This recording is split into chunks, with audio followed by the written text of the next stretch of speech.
Start करेंगे।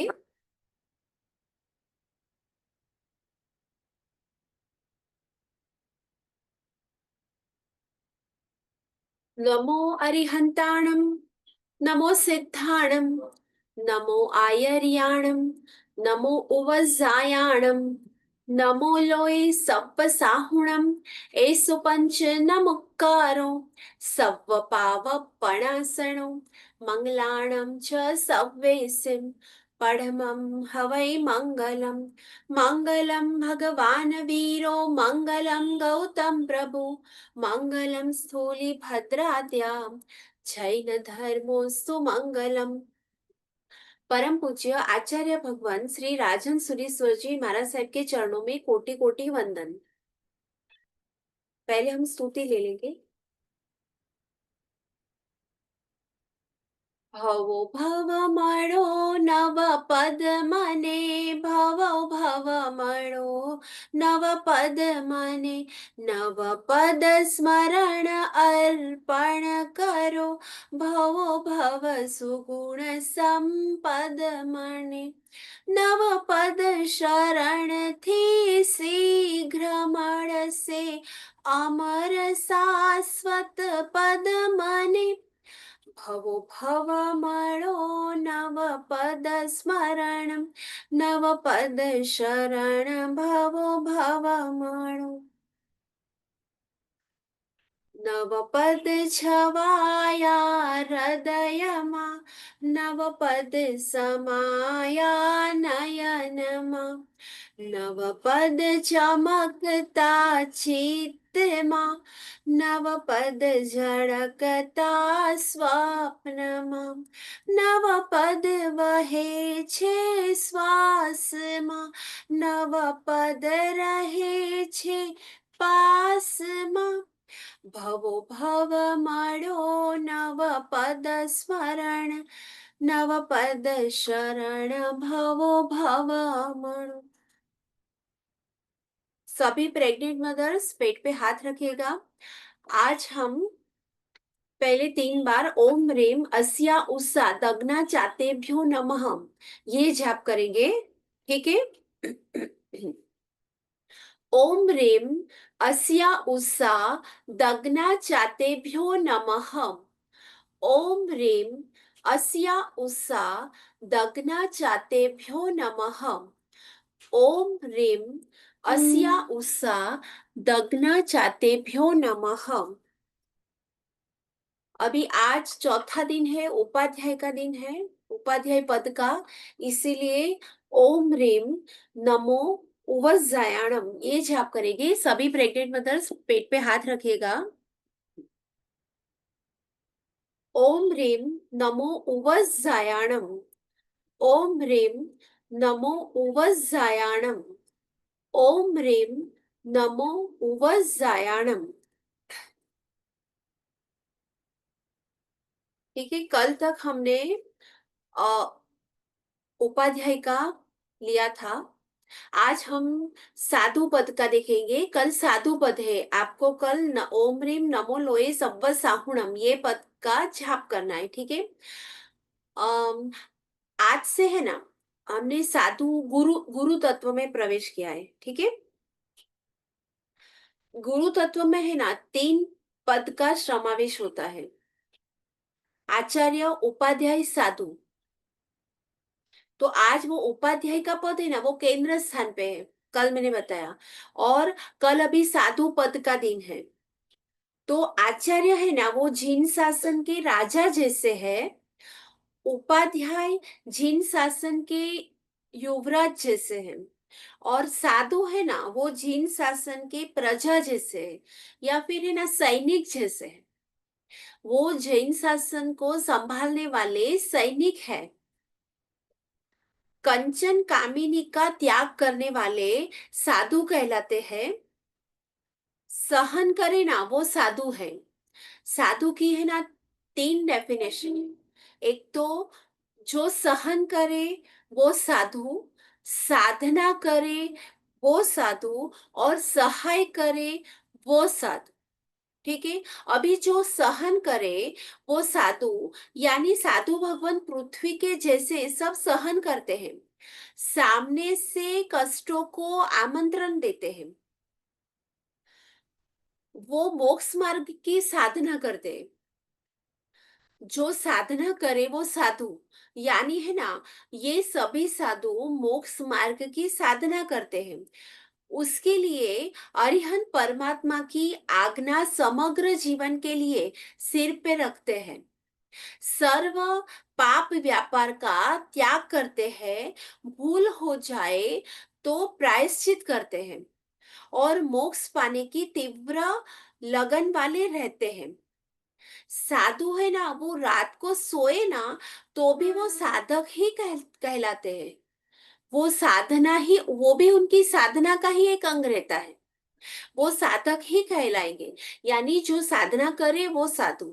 अभी तीसरा है जो सहाय करे वो साधु, यानी सर्व साधु को सहाय करने में तत्पर रहते हैं। यानी अपने साथ जो साधु बने हैं उनको हमेशा वो सहाय करने के लिए तत्पर ही रहते हैं। साधु भगवान का विशिष्ट गुण है सहायकता।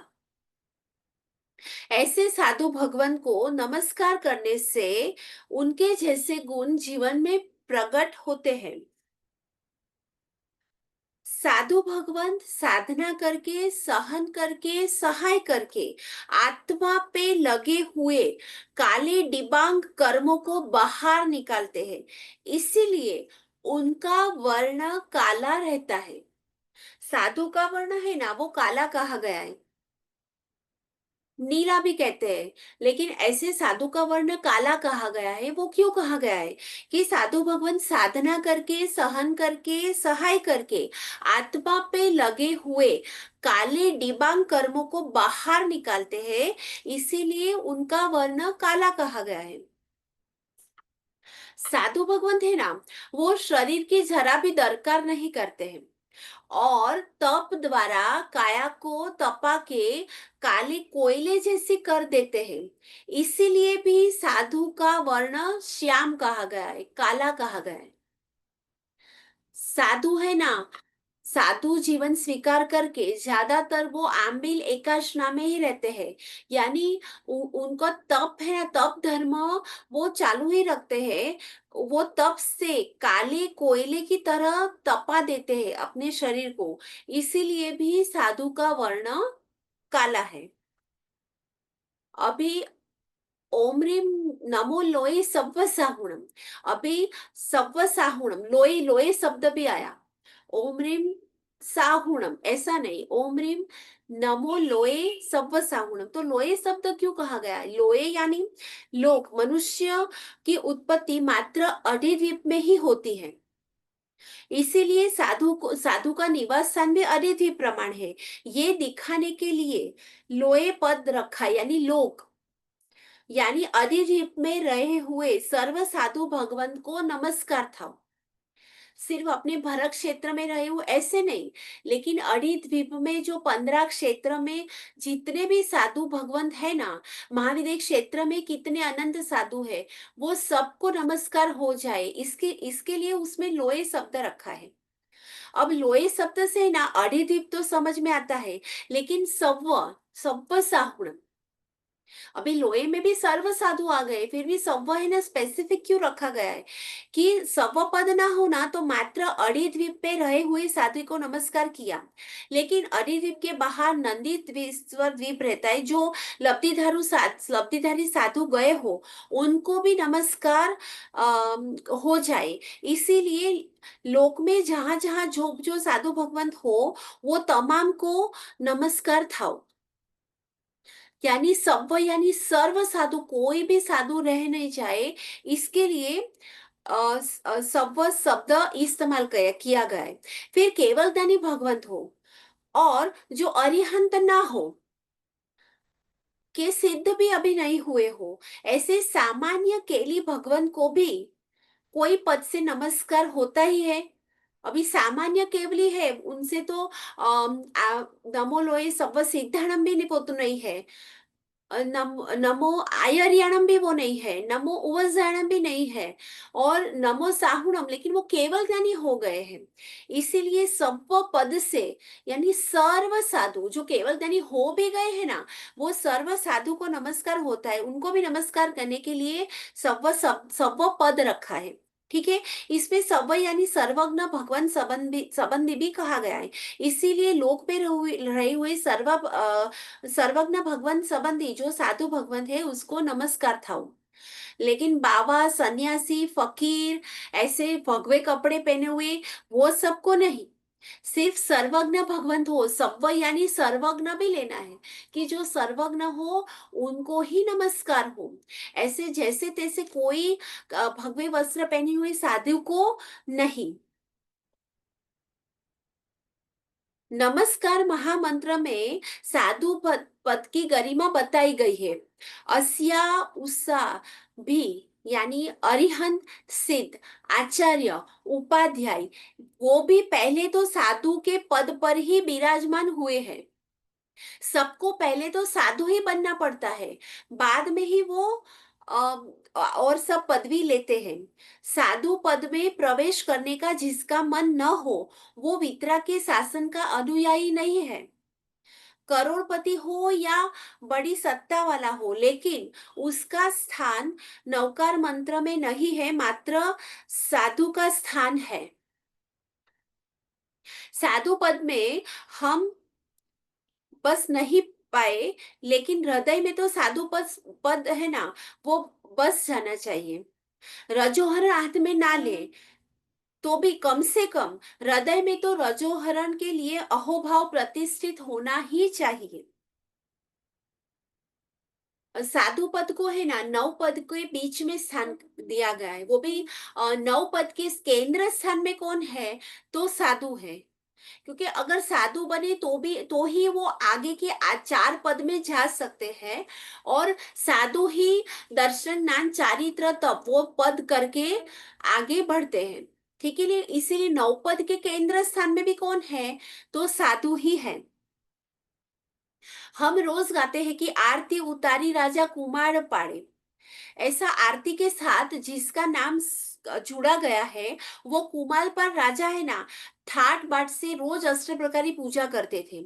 और कुमारपाल राजा महाराजा रोज प्रभु को प्रार्थना करते थे कि तव शासनस्य भिक्षुत्वम देहि में परमेश्वरम। डेली उनका यही मंत्र जप था, प्रभु के सामने स्तुति बोले, सो स्तुति बोले, लेकिन लास्ट में वो ये प्रार्थना जरूर करते थे कि तव शासनस्य भिक्षुत्वम देहि में परमेश्वरम, हे परमात्मा आपके शासन का साधुपना मुझे दो। क्या हम भी ये प्रार्थना रोज परमात्मा को नहीं कर सकते?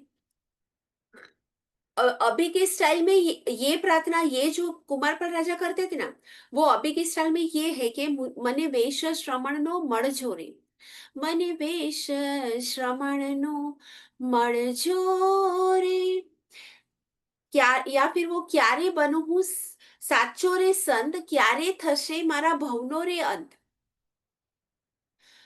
आपको है ना संयम अच्छा लगता है, वो लेने जैसा भी लगता है, लेकिन आपको डर है कि संयम पालन नहीं हुआ तो आप रोज प्रभु को प्रार्थना करने से भी डरते हैं कि अगर प्रार्थना कर ली कि मुझे संयम चाहिए, वेश श्रवण चाहिए, और भगवान ने हाँ दे दिया तो।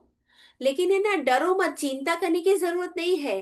पहले प्रभु है ना पात्रता देंगे, और पात्रता देने के बाद ही वो रजोहरण मिलेगा। पात्रता नहीं होगी तो ये बहु में वो रजोहरण भी नहीं मिलेगा। कुमार पर राजा को वो भाव में, यानी पूर्व भाव में पूर्व भाव के संस्कार के समन श्रमण वेश की पात्रता नहीं प्रकटी, यानी वो भाव में है ना, वो साधु नहीं बन सके, तो भी प्रभु ने वो भाव में श्रमण वेश नहीं दिया। मृत्यु के बाद देव के भाव में तो श्रमण वेश नहीं मिल सकता, अभी वो उसके बाद देव बने हैं। तो क्या कुमारपाल राजा की प्रार्थना है ना, वो निष्फल गई, व्यर्थ गई? नहीं, रोज श्रमण धर्म की इच्छा की, प्रार्थना की, तो वो निष्फल नहीं गई। जरा भी निष्फल नहीं गई। देव के भव के बाद आने वाली 24 में प्रथम रजोहरण उनके हाथ ही सबसे पहले उनके हाथ ही आएगा। वो आने वाली 24 में प्रथम तीर्थंकर पद्मनाभ स्वामी भगवान जो श्रेणिक राजा है, उनके प्रथम गणधर बनेंगे। तीर्थंकर तो है ना, दीक्षा के समय रजोहरण का उन्हें आचार नहीं है। तीर्थंकर हाथ में ओघा नहीं रखते हैं। इसीलिए तीर्थंकर पद्मनाभ स्वामी की दीक्षा के बाद सर्वप्रथम दीक्षा कुमारपाल राजा की गंधर रूप में होगी, यानी सर्वप्रथम रजोहरण उनको ही मिलने वाला है। प्रभु खुद अपने हाथ से श्रमण वेश प्रदान करेंगे। मात्र उनको श्रमण वेश मिलेगा इतना ही नहीं, आने वाली 24 में हजारों को श्रमण वेश देने वाले भी वो बनेंगे। ये ताकत है प्रभु को करने वाली प्रार्थना की। तो कल है ना साधु पद है, तो हम सब प्रभु को ये प्रार्थना करेंगे कि प्रभु हमें भवो भव्य साधु वेश मिले। और गर्भ में रहे बालक के लिए भी प्रार्थना करेंगे कि प्रभु उसे भी ये भव्य रजोहरण मिले।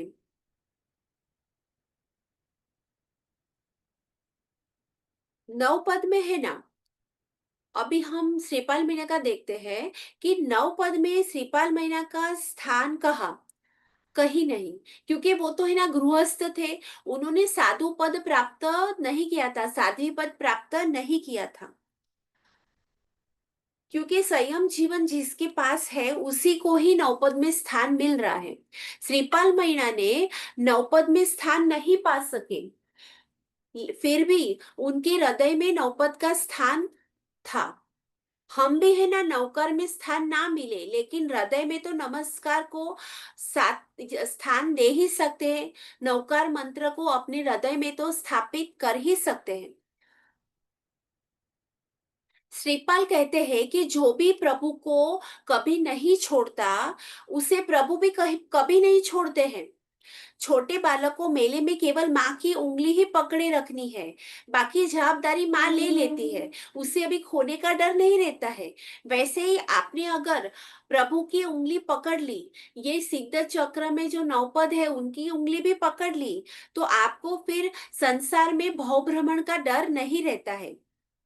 श्रीपाल राजा कैसे भी परिस्थिति आए तो भी निर्भय है। हमने देखा ना कि उन्हें कितने कितने दुख भी आए, लेकिन वो हर हर दुख में निर्भय रहे। श्रीपाल समझते हैं कि मैं तो पामर हूँ, मेरे सर पर परमेश्वर है, तो फिर चिंता कैसी। मेरे सर पर नाथ है तो मैं अनाथ क्यों बनूं। मेरा काम तो प्रभु को हृदय में रखकर समर्पित रहना है, बाकी प्रभु सिद्ध चक्र संभाले।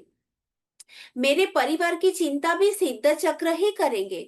श्रीपाल को जो मिला उसमें वो अपना नहीं, सिद्ध चक्र का प्रभाव मानते हैं। जो मिला है उसमें अनासक्त भाव है, कहीं भी ममत्व भाव नहीं है। इतनी संपत्ति सत्ता होने के बाद भी सिद्ध चक्र की आराधना परिवार के साथ करते हैं। हमें श्रीपाल की वैभव संपत्ति और राजपाट तरफ नजर जाती है, लेकिन श्रीपाल के अंतर्गुण गुण संपत्ति आराधक भाव अनासक्त भाव ध्यान साधना की ओर हमारी नजर नहीं जाती है। श्रीपाल राजा ये भी समझाते हैं कि वैभव संपत्ति में हमें डूबना नहीं है। जो संपत्ति वैभव छोड़कर जाने वाले हैं, उसकी ममता निश्चित दुर्गति में ले जाने वाली होती है।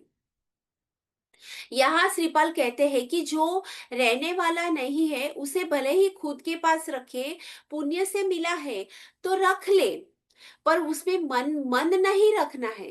अगर पुण्य से आपको संपत्ति धन वैभव मिला है, सभी प्रकार की अनुकूलता मिली है, तो वो पुण्य से मिला है तो उसे रख लेना है, लेकिन उसमें मन नहीं रखना है। ये भी एक साधना एक योग ही है। गृहस्थ जीवन में भी अलिप्त रहने की कला हमें श्रीपाल से सीखने को मिलती है।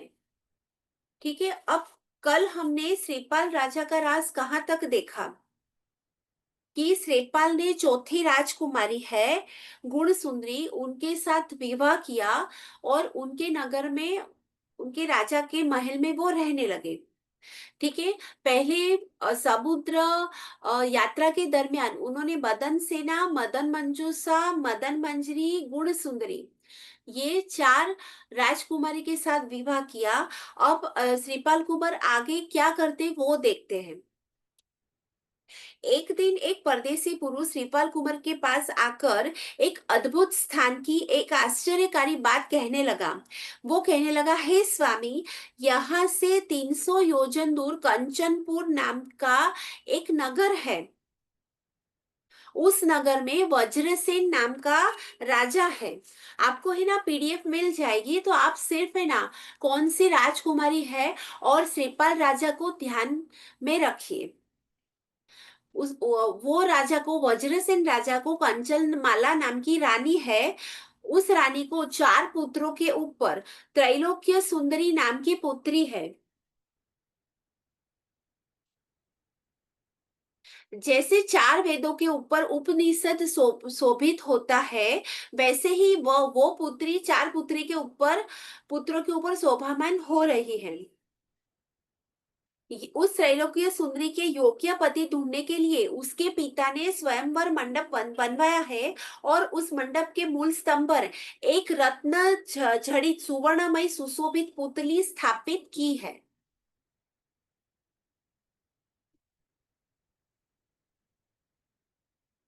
वहां आषाढ़ मास के प्रथम पक्ष की द्वितीया के दिन, यानी आषाढ़ी बीज के दिन उसका पाणी ग्रहण का मुहूर्त है। इसीलिए हे कुमार, शुभ की बीजभूत अर्थात कल्याण की कारणभूत वह दूज कल ही है। इसीलिए आप यह कार्य सिद्ध कीजिए। इस प्रकार उस पुरुष का वचन सुनकर उस खुशखबरी के उपलक्ष्य में उसे सोने का साकड़ा भेज दिया, यानी सोने की चेन भेज दी। उसी वक्त श्रीपाल कुंवर घर जाकर जाकर हार के प्रभाव से कुबड़े का रूप बनाकर कंचनपुर जा पहुंचे। वहां स्वयंवर मंडप में प्रवेश करते उस कुबड़ को रोका। तो द्वारपाल को उतने उसने रत्न का आभूषण दिया, तो वो मंडप में जाने दिया। और मणि रत्नों से जड़ी पुतली के पास स्वस्थ होकर वो बैठ गए।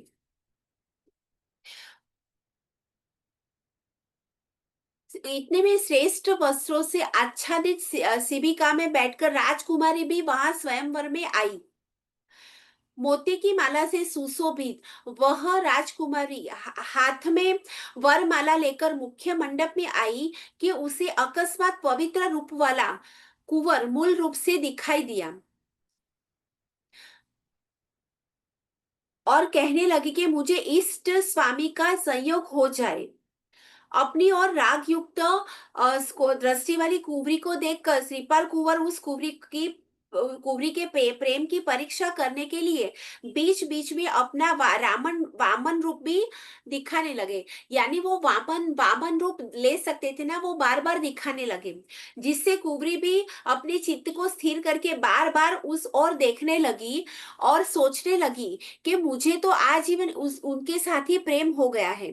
उसके बाद दासी मंच पर बैठे हुए जिन जिन राजाओं के गुण का सविस्तार वर्णन करती थी, उन उन राजाओं को ये राजकुमारी अवहेलना करती थी। इस प्रकार दासी वर्णन करते थक गई। किंतु कामदेव की स्त्री के जैसी सुंदर कुंवरी तो कामदेव जैसे श्रीपाल कुंवर की और ही टकटकी लगाए खड़ी थी। कुंवरी का मन श्रीपाल कुंवर के काम बाण से घायल होने के कारण अन्य लाखों राजकुमार सुंदर गुणवान होने पर भी उधर वो विचलित नहीं होते थे। इस प्रसंग पर मुख्य स्तंभ की पुतली के मुंह में हार का अधिष्ठायक विमलेश्वर देव संक्रमित होकर कहने लगा, हे कुंवरी, यदि तू गुण ग्रहण करने में चतुर है तो इस वामन वर को जल्दी से वरण कर। इस प्रकार पुत्री का कथन सुनकर उस कुंवरी ने वामन को वरण किया। यानी है ना, सबको वो वामन के जैसे ही दिखाई दे रहे थे श्रीपाल कुंवर। उसके गले में वरमाला डाल दी। उस समय श्रीपाल कुंवर अपने को अत्यंत कुरूप दिखाने लगे। यानी वो ऐसा कर सकते थे ना, तो वो अपने हार के प्रभाव से और भी ऐसा कुरूप रूप उन्होंने दिखाना शुरू कर दिया। उसका ऐसा रूप देखकर सभी राजा क्रोधायमान होकर उस कुब्ज का तिरस्कार करके कहने लगे कि यह बाला भोली होने से अवगुण अवगुण को जान नहीं सकती, इसीलिए अन्य श्रेष्ठ राजाओं को छोड़कर इस कुब्ज को वरण किया है। हे कुबड़, तू अत्यंत विकराल और काग जैसा है और हम हंस जैसे हैं, इसीलिए तू वरमाला छोड़ दे। यदि तू वरमाला को नहीं छोड़ेगा तो हम तेरे गले गले की नाल को तलवार से काट डालेंगे। कुबड़ ने ऐसा पराक्रम दिखाया कि सभी राजकुमार जान लेकर भागे। कौतुक देखने के लिए आकाश में रहे हुए देवता भी चित्त में विस्मित हुए और सतत पुष्प वृष्टि करने लगे। इस प्रकार घटना देखकर वज्रसेन राजा बहुत खुश हुआ और कुंवर से कहने लगा कि हे वामन, आपने जैसे पराक्रम दिखाया वैसे ही अपना मूल स्वरूप दिखाइए, जिससे हमें आनंद हो। तब श्रीपाल कुंवर श्रीपाल कुंवर ने अपना स्वाभाविक मूल रूप बताया और राजा ने आनंद पूर्वक अपनी पुत्री उसे ब्याह दी, यानी उसके साथ ब्याह कर दिया।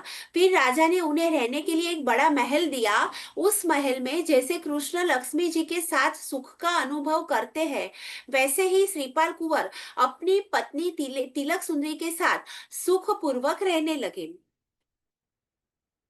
यानी यहाँ पे पांचवी राजकुमारी के साथ, यानी तिलक त्रैलोक्य सुंदरी के साथ और श्रीपाल कुमार का विवाह हुआ। अब आगे की कथा देखते हैं कि एक दिन राज्यसभा में एक दूत आया और श्रीपाल कुंवर से कहने लगा कि मेरे मन को जो आश्चर्य पड़ा है वो मैं कहने आया हूँ, तो आप कृपा करके सुनिए। दल पत्तन नाम के नगर में धरापाल राजा राज्य कर रहा है। उस राजा के गुणों की खान जैसी गुणमाला नाम की प्रसिद्ध पटरानी है और उस गुणमाला के 5 पुत्रों के ऊपर गुण को पेटी रूप श्रृंगार सुंदरी नाम की एक पुत्री है। श्रृंगार सुंदरी नाम की एक पुत्री है। उस श्रृंगार सुंदरी के 9 पल्लव जैसे लाल और सुकोमल होठ है, श्वेत पुष्प जैसी उज्जवल दंत पक्ति है और मनोहर सुंदर अंगोपांग है। उस कुबरी के पंडिता, विचक्षणा, प्रगुणा, निगुणा, दक्षा, ये 5 सहेलियां हैं। ये सहेलियां उसे बहुत ही प्रिय है। ये 5 सहेलियां नाम के अनुसार गुण वाली, समस्वभावी और जैन धर्म में समान रुचि वाली है। एक बार उन 5 सहेलियों के आगे राजकुमारी सत्यवचन कहने लगी कि हम सबका मन जैन धर्म में चलायमान न हो और सांसारिक सुख के लिए जैन धर्म के रहस्य के ज्ञाता पुरुष से ही हम शादी करेंगे, किंतु जैन धर्म के ज्ञाता के सिवाय अन्य पुरुष से शादी करना अयोग्य है। जैसे सोने की अंगूठी में अकीक पत्थर शोभा नहीं देते और केवल गर्जना करने वाला मेघ क्या काम का। इसीलिए हम भी परीक्षा करके ही शादी करेंगी, ताकि कहीं कर्मवश बेमेल जोड़े का समागम न हो जाए। तब तब पंडिता सखी कहने लगी, कविता सुनकर दूसरे के चित्त को जान ले अथवा कविता के एक पद को सुनकर दूसरे के चित्त के भाव लिख दे, वह विचक्षण कहलाता है, यानी वो होशियार कहलाता है। इस प्रकार आप भी समस्या का एक पद करके दिखाइए। यानी है समस्या यानी कोई क्वेश्चन, पहेली, समस्या यानी पहेली दिखाइए और जो उसकी पूर्ति करे यानी उसका आंसर दे, उसके चित्त में स्थान दीजिए। इस प्रकार पंडिता की बात सुनकर कुंवरी ने कहा कि जो मेरी समस्या की पूर्ति करेगा, यानी मेरे पहेली का जो आंसर देगा, उसे ही मैं वरण करूंगी, उसके साथ में शादी करूंगी। ऐसी कुंवरी की प्रतिज्ञा की प्रसिद्धि हुई। उसे सुनकर बुद्धि से बलवान ऐसे अनेक पंडित पुरुष एकत्र हुए, परंतु समस्या की पूर्ति कोई भी नहीं कर सका। इस प्रकार 5 सहेलियों के साथ राजा की कुंवरी बड़ी समस्या करके सबके चित्त की परीक्षा करती थी। परंतु वो समस्या सुनकर पंडित पुरुष कहने लगे कि हम कैसे समस्या की पूर्ति करेंगे और दूसरे के मन रूपी सरोवर का था हम कैसे पा सकेंगे। दूत की यह बात सुनकर चित्त में चमत्कृत हुआ कुमार घर आया और कहने लगा कि जहाँ दलपत नगर की राजकन्या है, वहां हार के प्रभाव से मैं पहुंच जाऊं। और चिंतन करते ही हार के प्रभाव से जहां सहेलियों के साथ राजकन्या बैठी थी वहां वो पहुंच गया। देदीप्यमान देव जैसे कुमार को देखकर कुंवरी चित्त में आश्चर्यचकित हुई और कहने लगी, यदि यह पुरुष मेरी प्रतिज्ञा पूर्ण करे तो मैं धन्य होंगी, और मेरी प्रतिज्ञा पूर्ण हो तो मैं पूर्व काल में किए हुए पुण्यशाली हूँ, अर्थात मेरे पुण्य का उदय होगा है, तभी मेरी प्रतिज्ञा ये पूर्ण होगी, ऐसा सोचने लगी। फिर कुंवर ने पूछा, आपकी समस्या क्या है, यानी आपकी पहेली क्या है। तब कुंवरी के पूर्व संकेत के अनुसार मुख्य सहेली पंडिता समस्या कहने लगी, और कुंवर ने नजदीक में रहे हुए पुतले के मस्तक पर हाथ रखा, जिससे वह पुतला ही संपूर्णता से समस्या पूर्ति करता था। वो इस प्रकार है कि पंडिता ने पूछा, मनवांछित फल होई।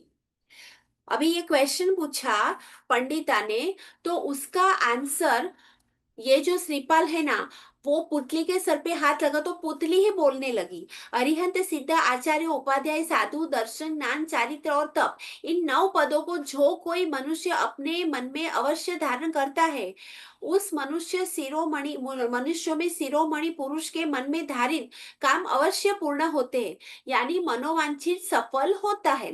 यानी मनोवांछित कैसे सफल होता है, तो जो 9 पद को धारण करता है उसका मनोवांछित सफल होता है। अभी दूसरी जो अ, अ, अ, सहेली थी विचक्षणा, उसने पूछा, अवरम झंखो आड़, तो उसका आंसर देते हुए श्रीपाल कुमार पुतली पे हाथ रखते हैं और अरिहंत रूप देव शुद्ध साधु रूप गुरु और विशाल दया रूप केवली धर्म जानना चाहिए। यानी देव गुरु धर्म तीनों तत्व युक्त जो नवकार मंत्र है वही उत्तम मंत्र है, उसी का जाप करना चाहिए, और अन्य सब मिथ्या ढकोसले ही है, उसकी झंखना नहीं करनी चाहिए। अवरन झंखो झाड़, यानी अन्य कोई चीज की, इसके अलावा अन्य कोई चीज की इच्छा नहीं करनी चाहिए। अब तीसरी जो प्रगुणा थी, उसने पूछा, कर सफलो अपाणम, यानी आत्मा कैसे सफल करे अपने आत्मा को। तब पुतली ने कहा कि देव और गुरु का आराधन करके, सुपात्रा दान देकर तथा तप संयम और परोपकार करके, हे जीव तू अपने आत्मा को सफल कर, यानी ये भी समस्या पूर्ण हुई। फिर चौथी निपुणा सहेली थी, वो कहने लगी, जीतो लिखियो नीलाड़। अभी उसका आंसर भी देते पुतली कहने लगी, अरे मन, तू आत्मा को जबरदस्ती खींचकर चिंता की जाल में फंसाना मत, क्योंकि फल तो जितना नसीब में लिखा होगा उतना ही प्राप्त होगा। यानी जितो लिखियो नीलाड़, यानी जितना अ, अपने नसीब में होगा उतना ही मिलने वाला है। बाद में पांचवी निपुणा जो सखी थी, उसने पूछा, तसु तिवण जन दास, यानी 3 जगत में दास होकर कैसे रहना है। तो ये जो पुतली पे हाथ रखा तो पुतली बोलने लगी कि जिस मनुष्य ने पिछले भवों में समग्र पुण्य का संचय किया है, उस मनुष्य को बल बुद्धि और लक्ष्मी प्राप्त होती है, और स्वर्ग मृत्यु पाताल इन तीनों लोक के निवासी उसके दास होकर रहते हैं।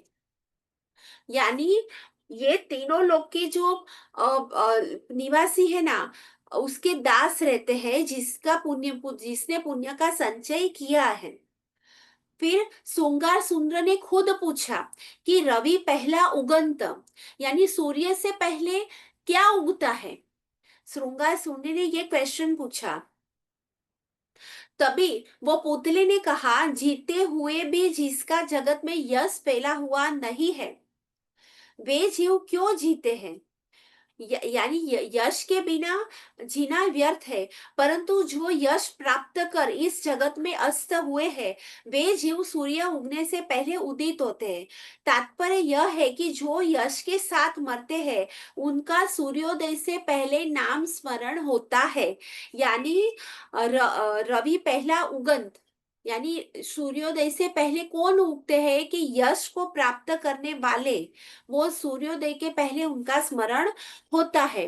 इस प्रकार श्रीपाल कुंवर की सभी समस्या पूर्ण की, जिससे राजकुमारी अत्यंत आनंदित हुई और उसने श्रीपाल कुंवर के गले में वरमाला डाली। इस प्रकार श्रीपाल कुंवर ने पुतले के मुंह से समस्याएं पूर्ण कराई।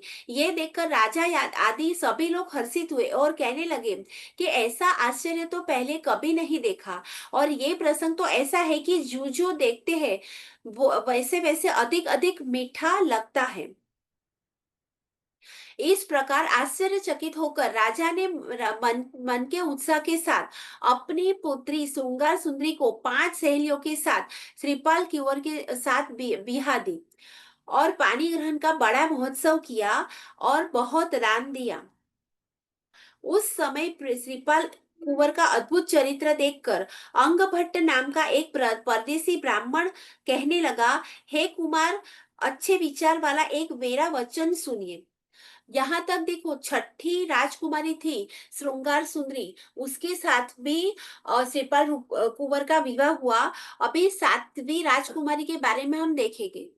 टोटल 8 राजकुमारी के साथ विवाह होता है और 9वीं जो फर्स्ट थी मैना सुंदरी, आगे उसके बारे में भी हम देखेंगे।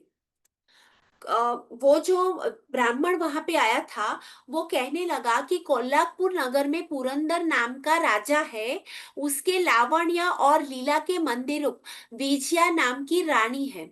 आपको पीडीएफ मिल जाएगी। उन राजा रानी को 7 पुत्रों के ऊपर एक जय सुंदरी नाम की पुत्री है। यानी यहाँ पे जो 7वीं राजकुमारी है उसका नाम क्या है? जय सुंदरी। लावण्य और रूप से सुशोभित उस कन्या को देखकर राजा ने उसके टीचर को बुलाया, यानी उसके पाठक को बुलाया। जो उसका टीचर रहता है ना, गुरु, उसको बुलाया और कहा कि हे पाठक जी, इस राजकुमारी के योग्य वर कौन होगा, उसका स्वरूप कहिए। तब वो अध्यापक ने कहा, वो पाठक यानी टीचर अध्यापक कह सकते हैं। तो वो अध्यापक कहने लगे कि हे राजन, ये कुंवरी मेरे पास विद्याभ्यास करती थी, तब उसने राधा वेद की कला का स्वरूप पूछा था। तब मैंने उसे साधना करने योग्य राधा वेद का स्वरूप कहा था। राधा वेद का स्वरूप इस प्रकार है। एक स्तंभ के ऊपर 8 चक्र रखे जाते हैं। इनमें से 4 चक्र बाई और सीधे और 4 चक्र दाहिनी और उल्टे फिरते हैं। उन 8 चक्र के आरे के क्षेत्रों छिद्रों के ऊपर लकड़ी से बनाई हुई राधा पुतली रखी जाती है। लकड़ी से बनी हुई राधा पुतली, इसीलिए इसे राधा वेद कहते हैं। जो पुरुष उस स्तंभ के नीचे तेल की कहाड़ी में प्रतिबिंब देखकर मुंह नीचे रखकर बाण मारकर घूमती हुई राधा पुतली की दाई आंख को बींध लेता है, उस पुरुष को राधा वेद का सच्चा ज्ञाता समझना चाहिए। ये कला धनुर्वेद की है, फिर भी चारों वेदों से उच्च प्रकार की है। इस कला को उत्तम पुरुष ही साध सकता है, मूढ़ पुरुष तो इस उस कला को समझ भी नहीं सकता। इस प्रकार राधा वेद की बात सुनकर, हे राजन, आपकी पुत्री ने इस प्रकार प्रतिज्ञा की है कि जो मनुष्य राधा वेद को साधेगा उसी से मैं विवाह करूंगी। इसीलिए हे राजन, बड़ा मंडप तैयार करवा कर उसमें राधा वेद की रचना कीजिए, इस जिससे जय सुंदरी कुंवरी के योग्य वर प्राप्त हो सके। इस प्रकार पाठक ने राधा वेद का प्रबंध कहा। इस प्रकार पाठन का कथन सुनकर राजा ने राधा वेद के विचार से तद अनुसार बड़ा मंडप तैयार करवाया, परंतु उस राधा वेद को कोई साध्य नहीं कर सकता। मैं कहता हूँ कुमार, आप अवश्य उसे सिद्ध कर पाएंगे। इस प्रकार अंग भट्ट ब्राह्मण का कहना सुनकर कुंवर ने उस भट्ट को कान के 2 कुंडल दिए और वहां से हार के प्रभाव से कुंवर वहां से चल दिए। कुंवर कोल्लागपुर नगर में आ पहुंचे और वहां सब लोगों की नजर के आगे हार का प्रभाव बताते हुए राधा वेद सिद्ध कर दिया। यानी राधा वेद है, वो कला कुंवर को नहीं आती थी, लेकिन पहाड़ का ऐसा प्रभाव था कि कोई भी नई कला वो सीख लेते थे और सबके सामने उनको उस वो कला सीख के तुरंत ही राधा ने साध लिया।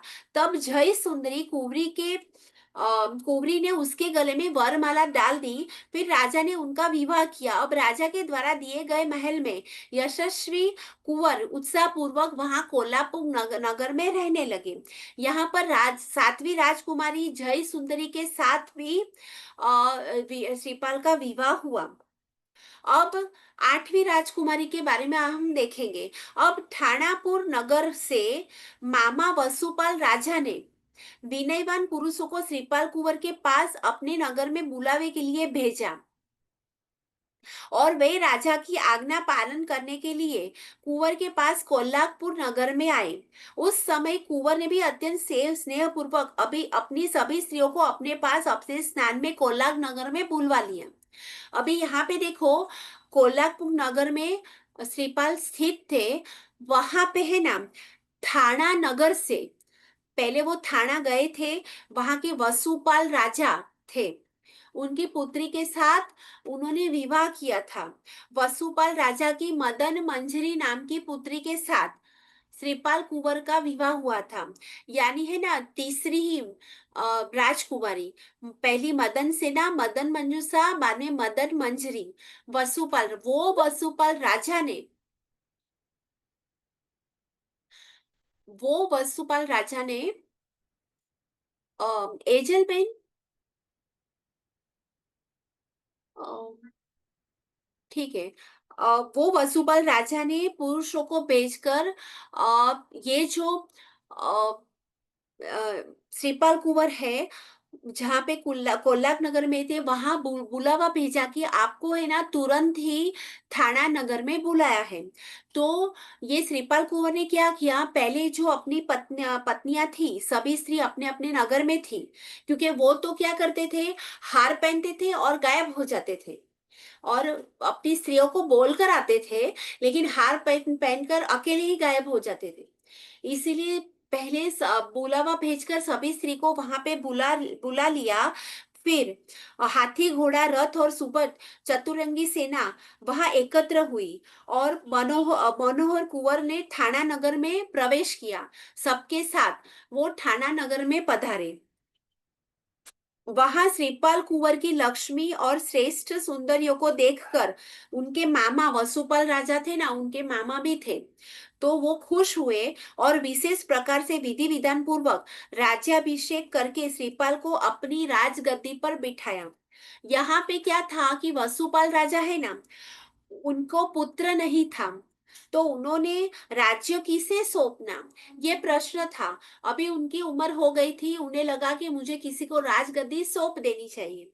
तो उसने अपने भांजे को राजा बनाया। यानी श्रीपाल है ना, वो उनकी बहन कमल प्रभा का पुत्र था, तो उनके अपने भांजे को उन्होंने राजा बनाया है। श्रीपाल यहाँ व्यवहारिक बात बताते हैं कि समर्थ व्यक्ति को ससुर से कुछ नहीं लेना चाहिए। हमने पहले देखा ना कि ससुर का जो ले वो अधमा अधम कहलाता है। तो उसने यहाँ पे बताया कि ससुर से कुछ नहीं लेना चाहिए, दूसरे का भी नहीं लेना चाहिए, पर मामा जो देना वो सब कुछ लिया जा सकता है। भांजे को मामा से जितना मिले उतना कम है। इस व्यवहारिक बात को महत्व देकर मामा वस्तुपाल का राज्य श्रीपाल ने स्वीकार किया। बाकी सभी उसके ससुर राजा राज्य दे रहे थे लेकिन नहीं लिया, लेकिन यहाँ पे मामा का है तो वो ले लिया। ठीक है। राज मुकुट और उत्तम हार से सुशोभित और सिंहासन पर बैठा हुआ श्रीपाल कुंवर अत्यंत सुहावना लग रहा था, जिसे 16 सामंत राजा नमस्कार करते थे, ऐसा श्रीपाल कुंवर चतुरंगी सेना के साथ अब निश्चय करके माता को नमस्कार करने के लिए रवाना हुआ। यानी थाना की राजगद्दी तो ले ली, लेकिन उसे अब क्या करना था, सभी अपनी राजकुमारी थी। अब तक है ना 7 राजकुमारी के साथ उसका विवाह हुआ था। तो वो सभी के साथ अपनी माता को मिलने के लिए रवाना हुआ। अब उसकी माता कहाँ पे थी? तो उज्जैनी नगरी में। मालव देश था, उसकी उज्जैनी नगरी है, वहां पे उनकी माता और मैना वहां पे रह रही थी। तो वो वहां पे जाने के लिए रवाना हुआ। रास्ते में जाते जाते प्रत्येक गांव में पवित्र राजाओं के द्वारा नमस्कार कराता हुआ, अनेक उपहारों को स्वीकार करता हुआ श्रीपाल कुंवर अनुक्रम से सोपारक नगर में आया। यानी वो थाना नगरी से निकला। जा कहाँ पे रहा है कि उज्जैनी नगरी में, लेकिन बीच में है ना सोपारक नगर आया। सोपारक नगर, ये सोपारक नगर है ना, जो मुंबई में नाला सोपारा है ना, वो ही कहा गया है। विरार, नाला सोपारा, अगासी तीर्थ, वो सब एक ही बहुत बड़ा सोपारक नगर था। यानी ये जो श्रीपाल कुंवर है ना, उसके उनके परम पगले ये मुंबई में भी पड़े हुए हैं। ठीक है। तो यहाँ पे बीच में है ना ये सोपारक नगर आया। वो टाइम पे सोपानरक नगर बहुत रुद्धिशाली और बहुत ही बड़ा नगर था। सेना के साथ श्रीपाल कुंवर सोपारक नगर के बाहर अपने आवास में तंबू डाल के रहे हुए थे। मंत्री से वो कहने लगे कि ये सोपारक नगर का राजा जो है वो भक्ति लेकर नहीं आया, अथवा फिर शक्ति लेकर भी नहीं आया। यानी फिर या तो फिर भेंट देता है या फिर युद्ध करता है कोई भी राजा। तो वो भक्ति करने को भी नहीं आया, यानी भेंट लेकर नहीं आया, और शस्त्र लेकर युद्ध करने को भी नहीं आया। ऐसा क्यों है? तब मंत्री ने बोला, हे गुणवान राजा, इसमें राजा का किंचित भी अपराध नहीं है। ये महसेन राजा तो बहुत भला है, और तारामती नाम की उसकी रानी है। उस रानी की कुक्षी से उत्पन्न तिलक सुंदरी नाम की एक पुत्री है। यानी पे यहाँ पे है ना 8वीं राजकुमारी का नाम क्या है? तिलक सुंदरी। पहले थी ना वो त्रैलोक्य सुंदरी थी, और अब है 8वीं है वो तिलक सुंदरी है। वो पुत्री तीनों भोर में तिलक समान श्रेष्ठ है। उस कुंवरी को सर्प ने काटा है। उसके लिए अनेक प्रकार के मणि मंत्र और औषध लाए हैं, और अनेक उपचार भी किए हैं, किंतु उससे कुंवरी को लेस मात्र भी फायदा नहीं हुआ है। इस कारण दुख से पीड़ित हुआ राजा, यानी उसका पिता महसेन राजा आपके पास नहीं आया है। इसीलिए उसका कोई अन्य आपसे द्वेष भाव रूप अपराध न मानिए। ऐसा मंत्री का कथन सुनकर श्रीपाल राजा कहने लगे कि वो मूर्छित कुंवरी कहाँ है, बताइए, ताकि उस पर उपकार किया जाए। यूं कहकर श्रीपाल राजा अश्व पर आरूढ़ हुए। इतने में कई स्त्री पुरुष वहां से पसार होते हुए दिखाई दिए। उस कुंवरी को स्मशान ले जाती स्मशान ले जाती जानकर श्रीपाल राजा वहां पहुंचे और कहने लगे, मुझे ये वो कुंदरी को बताइए, ताकि मैं उसे स्वस्थ कर दूं। फिर कुंवरी को देखकर बोले, अरे ये तो मूर्छित हुई है, मरी नहीं है। इसे अग्निदाह क्यों दे रहे हो?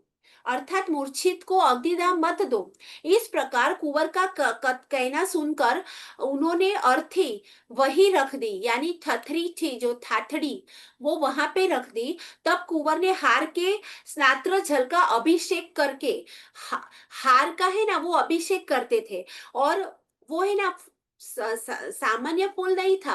वो विमलेश्वर देव ने, जो सिद्ध चक्र का अधिष्ठायक देव है विमलेश्वर देव, उन्होंने दी हुई दिव्य माला थी। उसका अभिषेक करके वो उसका जल छिड़क कर कुंवरी को जिंदा किया, जिससे वो कुंवरी जीवित हुई, खड़ी हुई, और सब लोगों के चित्त में आनंद हुआ।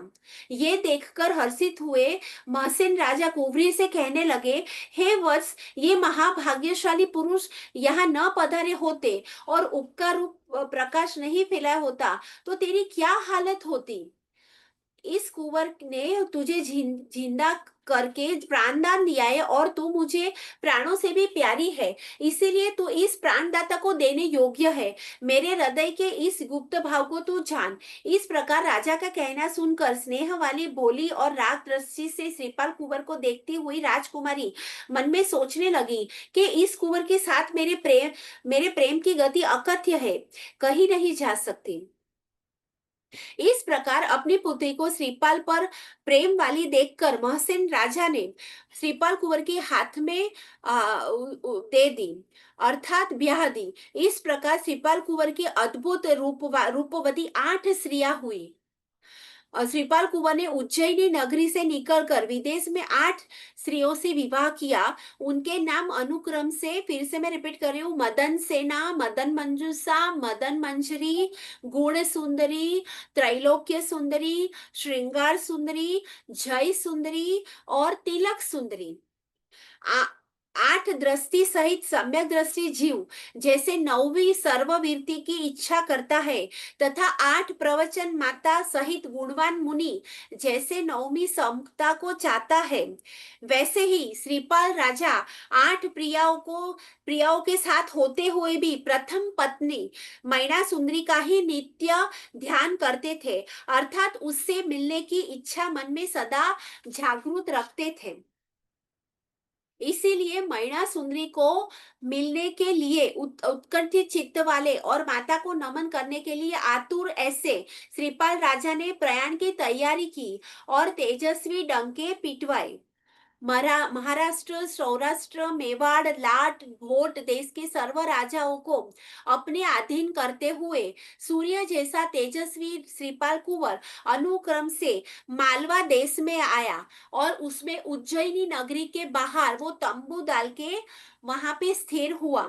उस समय मालव देश का राजा जो मैनाकुरी का पिता था, वो दूत के मुंह से दूसरे राजा के सैन्य का आगमन सुनकर, उसे पता नहीं था कि कौन से राजा आए हुए हैं, क्योंकि श्रीपाल कुंवर तो गया ना, तभी कोई वो राजा नहीं था, वो तो एक कुंवर ही था और गया था, उसके साथ कुछ भी नहीं था।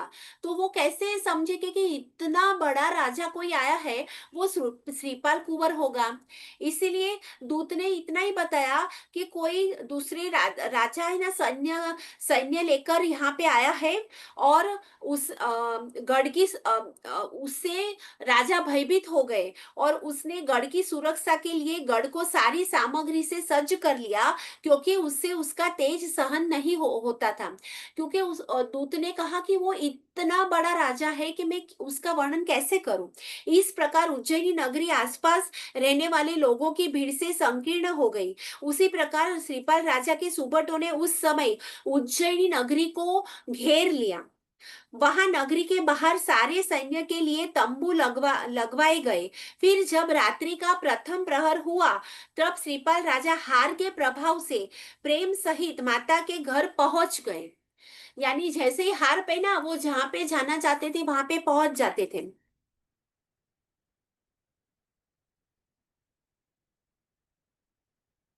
सुहावना श्रीपाल कुमार अपने घर के द्वार पर खड़ा था और सुन रहा था। उस समय कमल प्रभा माता है ना, वो मैना सुंदरी से कह रही थी कि मेरे मन में ये एक बड़ा दुख है, क्योंकि दुश्मन राजा के सैन्य ने इस नगरी को घेर लिया है, जिससे नगर के लोग हाहाकार मचा रहे हैं। तो यहाँ अपनी हालत क्या होगी। अरे, अन्य सभी चीजें भले चली जाए, किंतु मेरे पुत्र को सुख हो जाए। हे पुत्रवधू, तेरे प्रिय पति को परदेश गए बहुत दिन हो गए हैं, परंतु अभी तक उसके कोई समाचार आए नहीं है। फिर भी ये दुखिया माता जिंदा है, किंतु मरती क्यों नहीं है। देखो तब है ना, अब कैसे है, मोबाइल है, इंटरनेट है, कि सब मैसेज मिल जाते थे। तभी ये कोई व्यवस्था नहीं थी, या ज्ञानी भगवंत थे, वो कह सकते थे, या फिर है ना घोड़े सवार दूर दूर तक पर जाकर सब समाचार लाते थे।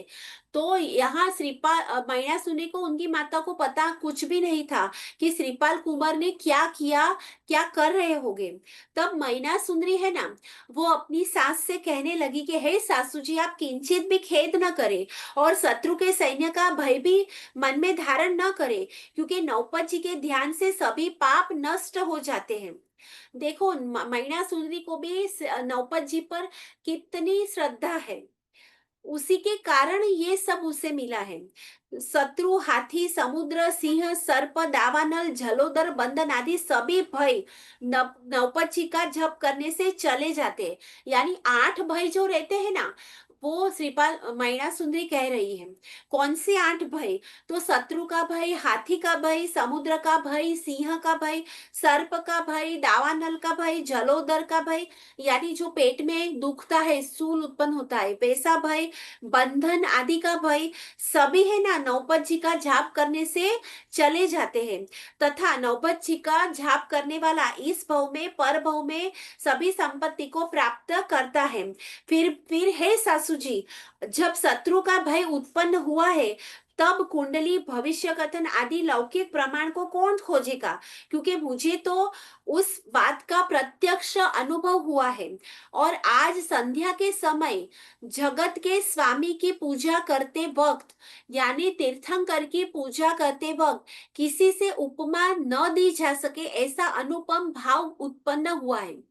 यानी मैना सुंदरी कहती है कि आज है ना, शाम को जब मैंने आरती मंगल दिया किया, प्रभु की पूजा की, तब मेरे मन में ऐसे अनुपम भाव उत्पन्न हुए जो मैं कह नहीं सकती हूँ। आप भी अनुभव करना कि कभी कभी है ना, मन में कुछ नहीं हुआ तो भी इतनी खुशी होती है कि कुछ अच्छा होने वाला है। आप प्रेग्नेंट हो ना, तो आपको है ना प्रेगनेंसी के बाद ही है ना, अभी बहुत अच्छा अच्छा वाला लगता लगता है कि सब अच्छा ही हो रहा है, सब अनुकूल ही हो रहा है। तो ये अनुभव भी आप समझ सकते हो। इसके अलावा जो कुछ धर्म क्रिया करते हो, महिला सुंदरी और आगे कहती है कि जो धर्म क्रिया करते हो उसी में एकाग्रता शास्त्र में कहे अनुसार करनी चाहिए।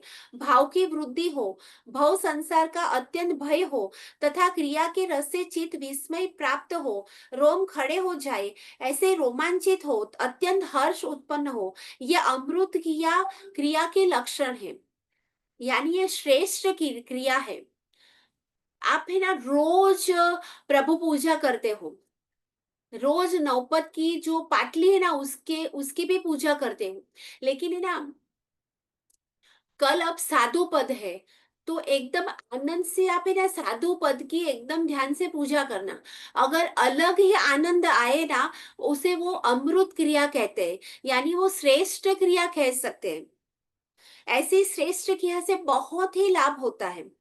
जैसे रोगी मनुष्य एक बार भी अमृत का एक बिंदु भी प्राप्त कर ले तो फिर उसे अन्य कड़वे अवसर लेने नहीं पड़ते, वैसे एक बार भी अमृत क्रिया हो जाए ना, तो अन्य साधन न भी करे तो भी उसे मोक्ष गमन में कोई विघ्न नहीं आता, अर्थात कोई रोक नहीं सकता। इस प्रकार का उत्तम उत्तम भाव है सासू जी, मुझे आज पूजा में आया है। उस वक्त मैंने सुंदर ध्यान पूर्वक भावना भाई है, इस कारण मुझे प्रति क्षण निष्कारण हर्ष उत्पन्न हो रहा है। अभी भी वो आनंद मेरे हृदय में समाता नहीं है। फिर मेरी बाई आंख, बाई स्तन भी फड़क रहा है। इससे मुझे आज मेरे पति मिलेंगे, क्योंकि कार्य की तुरंत सिद्धि करने वाली अमृत क्रिया प्राप्त हुई है, जो तुरंत फलीभूत होती है। इसमें कोई भेद नहीं है। तब कमल प्रभा माता कहने लगी कि हे वत्स, तेरी बात सच्ची है, क्योंकि तेरी जीभ पर हमेशा अमृत ही रहता है। फिर तेरा वचन सत्य सिद्ध होगा, क्योंकि तूने हर्ष पूर्वक मन, वचन, काया इन तीनों योगों की साक्षी से धर्म की आराधना की है। उस समय प्रिया के वचन को सत्य साबित करने के लिए ही श्रीपाल कुंवर ने कहा कि दरवाजा खोलिए। ये सुनकर माता कमल प्रभा कहने लगी कि ये वाणी मेरे पुत्र की ही है। तब मैना बोली, जिनेश्वर भगवान का मत कभी भी असत्य नहीं होता है। फिर दरवाजा खोला, तब श्रीपाल कुंवर ने आकर सुखदायक माता के चरण कमल में प्रणाम किया। फिर मैना सुंदरी ने विशेष विनय पूर्वक पति को प्रणाम किया। तब श्रीपाल कुंवर ने उसे मनोहर स्नेह वचन से बुलाया। फिर श्रीपाल राजा अपनी माता को कंधे पर और पत्नी को स्नेह पूर्वक अपने हाथ में लेकर हार के प्रभाव से उत्साह पूर्वक शीघ्रता से अपने शिविर के आवास में पहुंच गए। यहाँ पे देखो कितने सारे तंबू है, और श्रीपाल कुंवर अपनी माता और पत्नी दोनों को लेकर वहां तंबू में पहुंच गए। फिर श्रीपाल राजा अपनी माता को सिंहासन पर बिठाकर प्रेम पूर्वक उनको विनंती करने लगे, हे माता जी, सुगुरु भगवान द्वारा दिए हुए नौपत जी का जप मैंने किया, उसका ये फल आप देखिए। तब आठों पुत्र वधुओं ने भी प्रथम सासू जी को और फिर मैना सुंदरी को प्रणाम किया और उनकी दी हुई आशीष सिरोधार्य की। फिर आठों स्त्रियों ने देशांतर की सारी बातें मैना के आगे बयान की। फिर श्रीपाल राजा ने मैना सुंदरी से पूछा कि तेरे पिता को यहाँ किस प्रकार में बुलाऊं, यानी जो प्रजापाल राजा था उसे मैं कैसे बुलाऊं। मैना सुंदरी कहने लगी, यदि मेरे पिता गले पर कुल्हाड़ी रखकर आए तो फिर कोई भी मनुष्य जैन धर्म की आसाधना नहीं करेगा, इसीलिए इस प्रकार बुलाइए। तत्पश्चात श्रीपाल राजा ने दूत के द्वारा इस प्रकार का संदेश प्रजापाल राजा को भेजा। ये सुनकर मालव देश का राजा अत्यंत कोपित हुआ। तब मंत्री ने कहा, आपको इतना क्रोध करना नहीं चाहिए। मंत्री स्वर राजा से कहने लगा, हे स्वामी, जो बलवान और प्रतापी मनुष्य हो उसके ऊपर किस लिए क्रोध करना, जिसे प्रारब्ध ने यानी किस्मत में बड़ा बनाया है उसके सामने गुस्सा करने से कुछ नहीं होगा। इसीलिए आप इसीलिए हमें अपनी शक्ति के अनुसार चलना चाहिए और उन्हें मस्तक नमाना चाहिए। इस प्रकार मंत्री स्वर के वचन सुनकर मालवपति प्रजापाल राजा कंधे पर कुल्हाड़ी रखकर श्रीपाल राजा की छावनी के पास आया। उसे देखकर तुरंत श्रीपाल राजा ने उनके कंधे पर से कुल्हाड़ी नीचे रखवाई और आभूषण पहनाए तथा सभा में बुलाकर उन्हें बैठने के लिए उत्तम सिंहासन दिया। तब मैना सुंदरी अपने पिता प्रजापाल राजा से कहने लगी, हे पिताजी, जो कर्म करता है वही होता है, ऐसे मेरे जो वचन थे और उस वचन पर आपने मुझे जो पति दिया था उस पति देव का भाग्य आप देखिए। तब विस्मित हुआ मालव देश का प्रजापाल राजा जवाई को प्रणाम कर कहने लगा, हे स्वामी, अनेक गुणों के भंडार और महान ऐसे आपको मैंने पहचाना नहीं। इस प्रकार सुनकर श्रीपाल राजा बोला, इसमें मेरी कुछ करामत नहीं है, परंतु गुरु महाराज ने जो बताया था उस नौपत जी का ये महाप्रभाव है। यहाँ पे हमें ये सीख लेनी है कि कोई भी श्रेय मिले, यश मिले, श्रीपाल कुंवर सभी प्रकार का यश श्रेय किसको देता है? नौपत जी के प्रभाव को देता है, सिद्ध चक्र जी के यंत्र को देता है। ऐसी आश्चर्यकारी बातें सुनकर महावीर की ऐसी सौभाग्य सुंदरी और रूप सुंदरी आदि सारा परिवार वहां एकत्र हुआ। इस प्रकार सारा स्वजन वर्ग एकत्र होने से वहां आनंद आनंद फैल गया। उस आनंद की वृद्धि करने के लिए महाप्रतापी श्रीपाल राजा ने नाटक करने के लिए नृत्यकारों को आज्ञा दी। अब नाटक करने के लिए प्रथम नाट्य मंडली नाचने के लिए स्वेच्छा से खड़ी हुई, परंतु उसमें जो मुख्य नटड़ी थी ना, वो अनेक प्रकार से कहने पर भी उठ नहीं रही थी। तब उसे बहुत प्रयत्न पूर्वक खड़ी की, फिर भी वह नटी मन में जरा भी उत्साहित नहीं लग रही थी और दुख के साथ हाय हाय शब्द बोलकर मुंह से ये दोहा कहने लगी।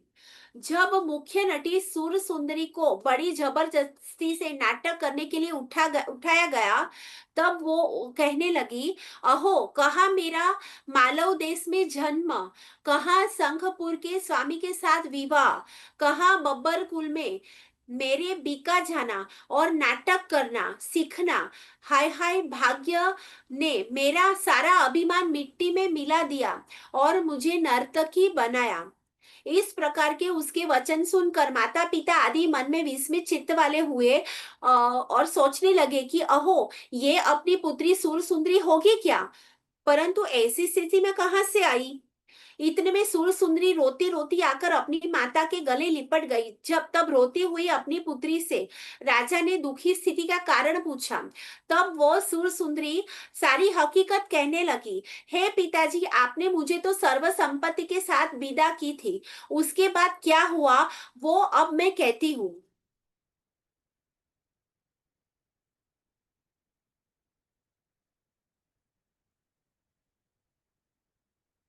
अब उस सर्वरुद्धि के साथ शंखपुर नगरी के पास पहुंच गई।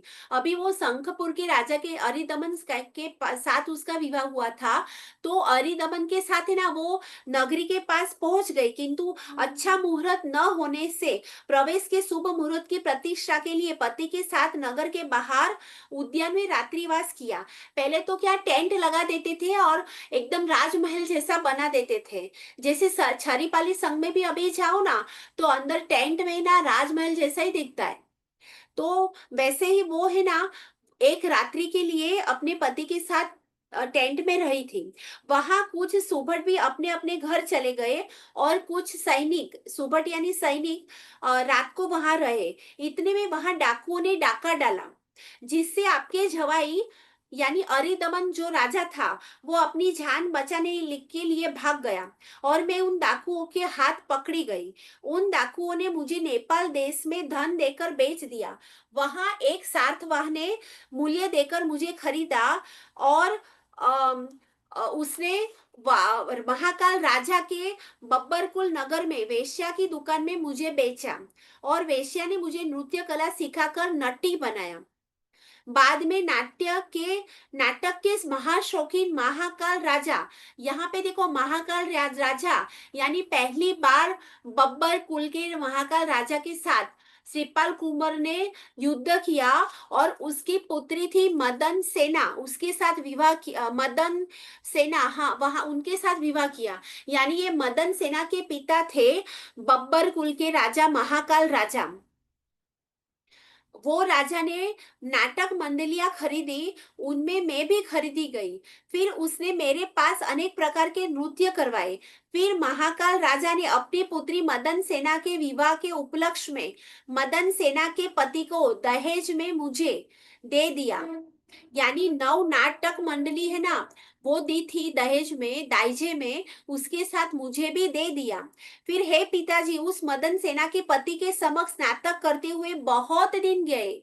यानी पहली राजकुमारी से लेकर 8वीं कुमारी तक वो ये श्रीपाल कुंवर के सामने नृत्य करती रही। किंतु आज अपना सारा कुटुंब देखकर मेरा दुख उमड़ पड़ा और आप सबको मुझ पर दया आई। जब आपने मुझे ब्याह था, तब यानी विवाह मेरा करवा दिया था, तब मैना के दुख को देखकर मैंने अपनी बड़ाई का जो गर्व किया था, वो गर्व आज मुझे मैना सुंदरी के पति की दासी के रूप में प्रकट हुआ। अर्थात उस अभिमान से आज मुझे मैना के पति की दासी होना पड़ा। मैना सुंदरी का आराधित बलवान जैन धर्म आज कल्प वृक्ष की तरह उसे फलीभूत हुआ है और मेरा मिथ्या धर्म आज मुझे कल्प वृक्ष के विष फल की तरह फलीभूत हुआ है। मैना सुंडी को देखने से सुंदर सम्यक्त्व की शुद्धि होती है और मुझे देखने से मिथ्यात्व की वृद्धि होती है। और इस प्रकार सुन ने अपने दोष और महिमा सुनी के गुणगान के साथ जैन धर्म की प्रशंसा करके कर्म रूपी नाटक से आप बीती कहकर जो आनंद उत्पन्न किया, वो सैकड़ों सुंदर नाटक करने से भी पूर्व काल में कभी नहीं मिला था। अर्थात सूर सुंदरी का जीवन इतिहास एक सत्य नाटक था, जो सैकड़ों कल्पित नाटकों की अपेक्षा कई गुना प्रेरक और बोधदायक था। इसीलिए सत्य वृत्तांत सुनकर सभी को बहुत आनंद हुआ। फिर श्रीपाल राजा ने शीघ्र ही अरिदमन राजा को अपने सैन्य में से बुलाया और उसे सूर सुंदरी देकर बहुत रुद्धि के साथ अपने देश को विदा किया। फिर वे पति पत्नी श्रीपाल राजा और महिला सुंदरी की कृपा से अत्यंत सुंदर अध्यवसाय से शुद्ध संकेत को प्राप्त हुए। यानी बाद में उन्होंने ऐसा धर्म किया, नवपद की आराधना ऐसे की दोनों दंपति ने, कि वो उन्होंने वही बहु में संकेत को भी प्राप्त कर लिया। महिला सुंदरी के वचनों से दया को प्राप्त कर जैन धर्म की आराधना करके जो 700 कोढ़ी रोग रहित हुए थे, 700 जो कोढ़िए थे, वो जो रोग रहित हुए थे, वो सभी वहां पे आ पहुंचे। वो कुष्ठी लोग भी आकर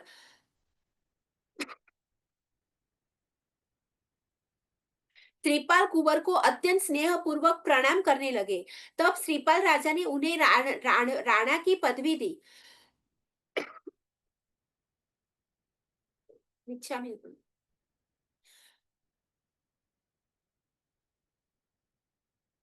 इससे श्रीपाल कुंवर का मुख रूपी कमल उल्लसित होने लगा। यानी 700 जो कोड़िया थे ना, वो भी उपकारी थे। उनको भी राणा की पदवी दे दी। इतने में मती सागर मंत्री भी आकर श्रीपाल राजा के चरणों में प्रणाम करने लगा। उसे भी श्रीपाल राजा के पहले की तरह मुख्यमंत्री का पद दिया। यानी मती सागर मंत्री को भी पहले की तरह मंत्री बनाया।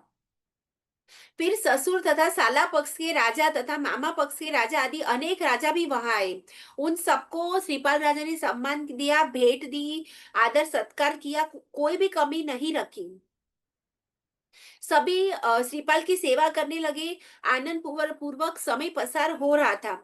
अब एक दिन मती सागर मंत्री श्रीपाल राजा को विनती करने लगे कि हे राजन, बचपन में आपको पिता की राजगद्दी पर बिठाया था। यानी ये चंपा नगरी के राजा राजकुंवर थे। उन्हें राजा भी बना दिया था, 5 साल की उम्र में चंपा नगरी के राजा बनाया था।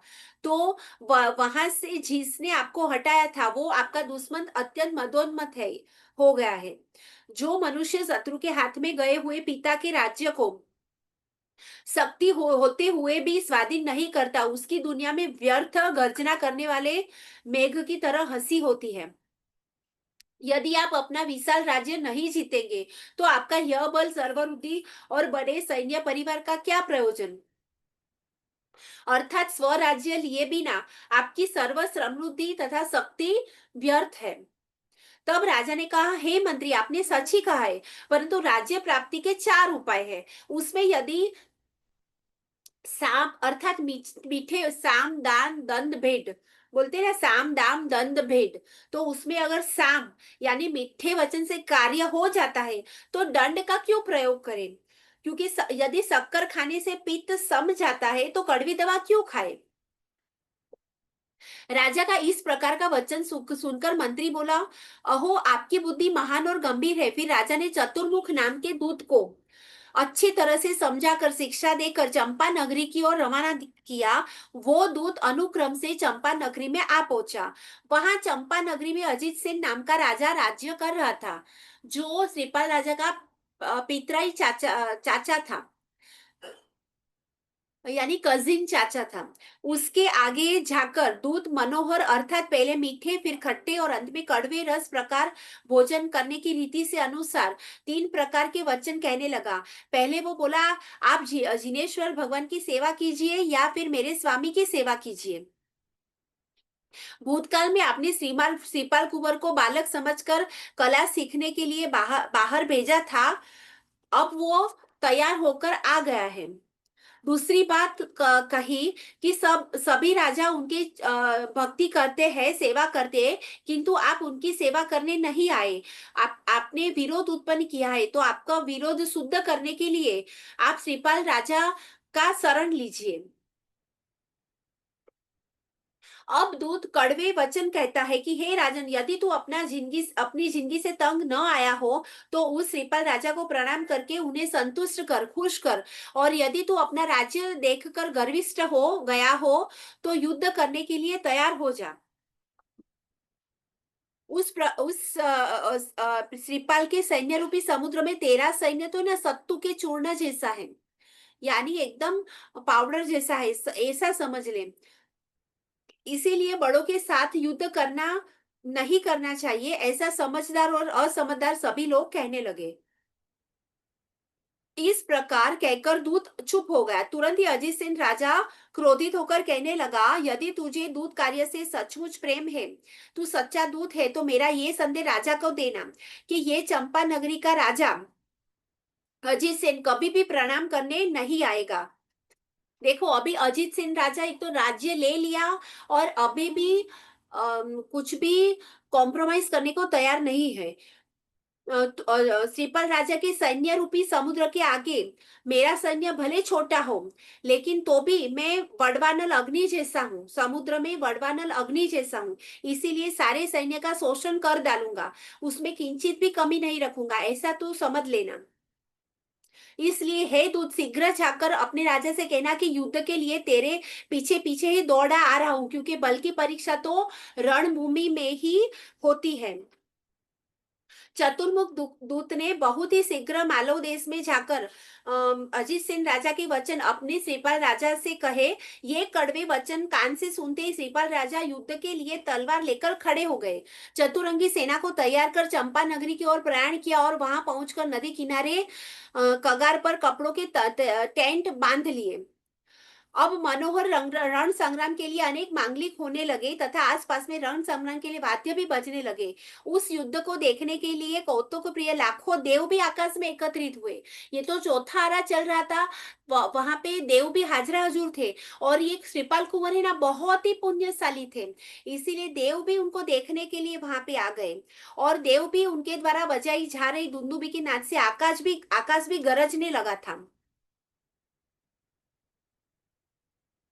अब शुद्ध की हुई युद्ध भूमि में रण स्तंभ को स्थापित कर दोनों सैन्य के सैनिक अत्यंत क्रोध पूर्वक अपने अपने बल से युद्ध करने लगे। इस प्रकार सैन्य की परस्पर मारकाट से क्षण मात्र में वह रणभूमि अत्यंत भयंकर और लहू के कीचड़ से भरी हुई होने से यम राजा की पूरी हो ऐसी हो गई। इस प्रकार युद्ध करते हुए सिपल राजा की सुबटों से अपना सैन्य भागने भागने लगा। यह देखकर अजीत सिंह राजा स्वयं युद्ध करने के लिए खड़ा हुआ। वो अजीत सिंह ने देखा कि मेरा तो ये सैन्य भागने लगा, तो वो स्वयं युद्ध करने आ गया। वो अजीत सिंह राजा इस प्रकार अपने सैनिकों को पानी चढ़ा रहा था और सैन्य को तैयार कर रहा था। इतने में से 700 राणाओं ने आकर उसे चारों ओर से शीघ्र घेर लिया। कहने लगे, हे राजन, तू मान का त्याग कर अब श्री श्रीपाल कुंवर राजा को प्रणाम कर, क्योंकि ये श्रीपाल राजा हित के जानकार है, भले है, इसलिए ये प्रणाम करने से तेरे सभी अपराध माफ कर देंगे। इस प्रकार राजाओं के वचन सुनकर भी जिसके पास अभिमान रूपी धन था, अजीत सिंह राजा ने उसके हितकारी वचनों को नहीं माना, उनके साथ युद्ध करते हुए भी नहीं थका। तब उन 700 सुबटों ने उसे नीचे गिराकर बांध लिया। उस समय श्रीपाल राजा का यह शब्दों में प्रकट हुआ, अर्थात श्रीपाल राजा की जीत हुई। जैसे ही राजा को बंधन में बांध लिया, वैसे ही सामने वाले राजा की जीत हो जाती, इसलिए श्रीपाल कुंवर की जीत हो गई। अब अजीत सिंह राजा इस प्रकार सोचने लगा कि मैंने विचार किए बिना कार्य किया, इसीलिए तो मेरी बेइज्जती हुई है। फिर जो मनुष्य अपनी शक्ति का विचार नहीं करता और अपने से बलवान के साथ युद्ध करता है तथा अच्छे हित वजन भी नहीं मानता, उस अज्ञानी मनुष्य को अपने आप पीठ दिखानी पड़ती है, यानी वो विजय प्राप्त नहीं कर सकता। और वो अजीत सेन राजा ही ना पश्चाताप पूर्वक आत्मगर्हा करने लगा और कहने लगा कि वृद्ध होते हुए भी दूसरों को द्रोह करने वाला मैं पापी कहा, और बालक होते हुए भी परोपकार करने के स्वभाव वाला ये श्रीपाल कहा। सचमुच ये उत्तमता का अद्भुत नमूना है।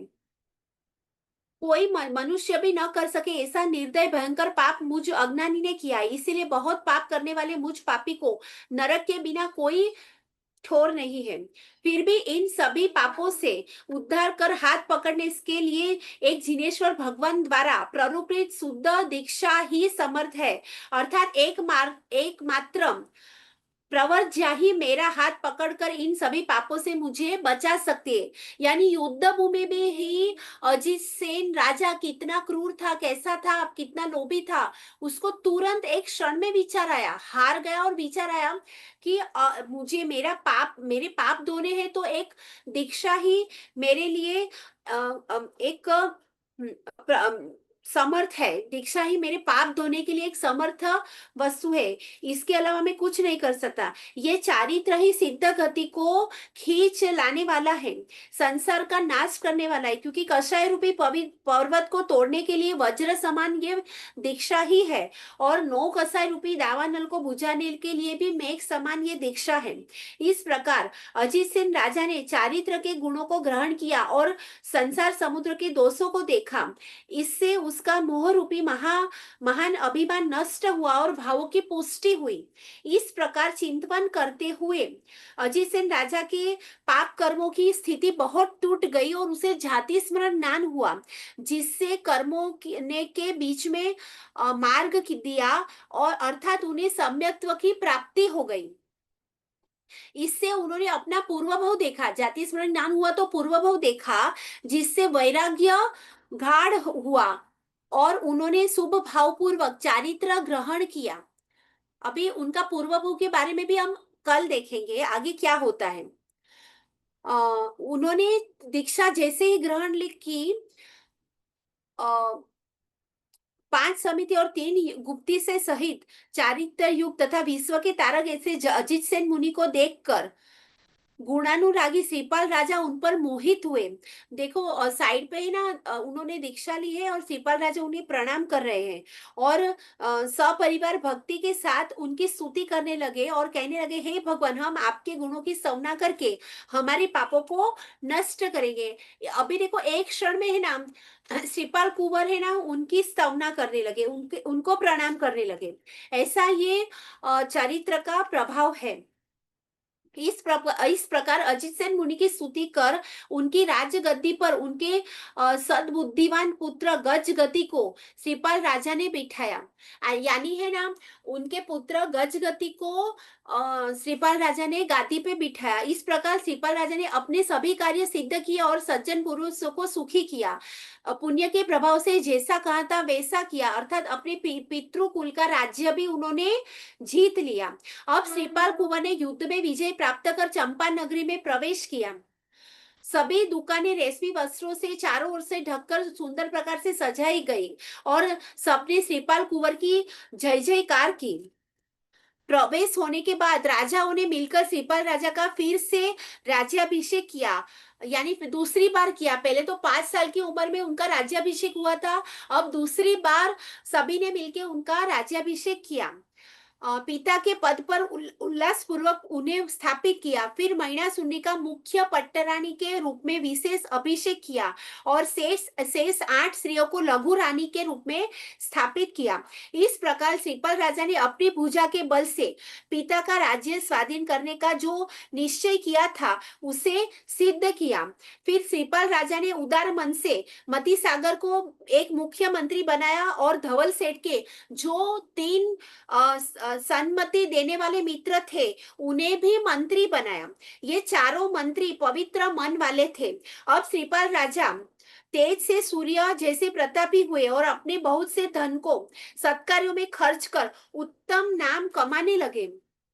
श्रीपाल राजा ने कौशाम्बी नगर में धवल सेठ के पुत्र को बुलाया, धवल सेठ के पुत्र को भी बुलाया।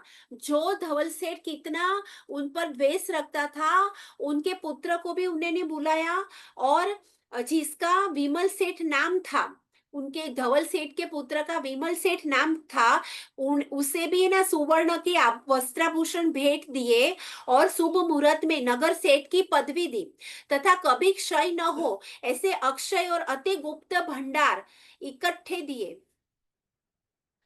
फिर तत्पश्चात उन्होंने उत्तम विधि पूर्वक जैन चैत्य में अष्टानिका महोत्सव करवाया।